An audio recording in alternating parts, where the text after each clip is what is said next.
So on this slide, we can see that children are running, and we can see the various photos of children together and all races together. So we have evolved and developed in South Africa, in context of South Africa, since 1976 until now, or 23. And we are now in 2023, and we have developed as a country, and we cannot stereotype and say that each white South African is part of the problem of the past. We must realize it's governments. If we go and read more about the research on social science and the theories and how all of that is used to determine and to force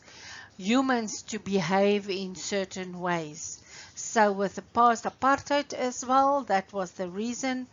why the white Afrikaans, or mostly Afrikaans government in South Africa, before that it was British, and the British wanted to take over South Africa, and then there was of course the war, the Boer War, wherein Africans also fought, but then it was victory for South Africa. And of course the whites were then in control and governing the country, thinking that a separate development system would work, and it didn't work. But as time evolves, we evolve, and as you can see in the middle photo, me and my little friend, that was our age, and I had a little friend that I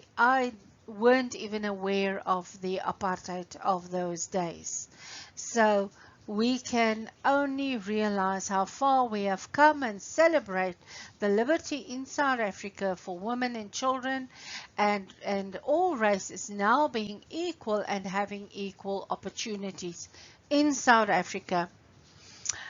But we have a problem with our severe attack on women and children, the rapes, and that is unfortunately the rapes and the violence on women and children is not a attack amongst or between ethnic groups, but it is the same ethnic groups of male that attacks their own women. So that is quite a problem in South Africa, and we are still facing that and working towards a solution, but unfortunately we do not have the support of our government structure that protects our women and children, and therefore all our private enterprises, whether it be corporate or charity enterprises, we are working very hard trying to alleviate this problem of violence against women and children. And we as educators also have the responsibility and the great task on our shoulders to facilitate a process for understanding and to teach our male students in our class to also be respectful towards the women, and on the other side, our ladies and female learners must learn how to also behave in appropriate ways that do not entice or do not invite a reaction, violent reaction from the male learners.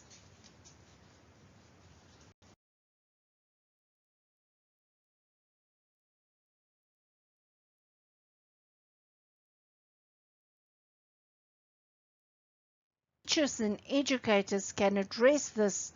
in the schools, and not only address it to the children, but we teach them and help them to understand human behavior is a decision as well, and each one is unique, and we understand that their parents come from a different background and a different context of life than they are. We as facilitators and teachers and educators are the ones who can make sure that the next generation do not make the same mistakes than the past. We can also make sure that our past generation, we do not repeat the mistakes of the past generation. We have a constitution, and unfortunately it is not enough educated to society and to our children so that they can know that they have a right, but there are ways to demonstrate, and there are ways to claim that human right that is enshrined in the Constitution of South Africa.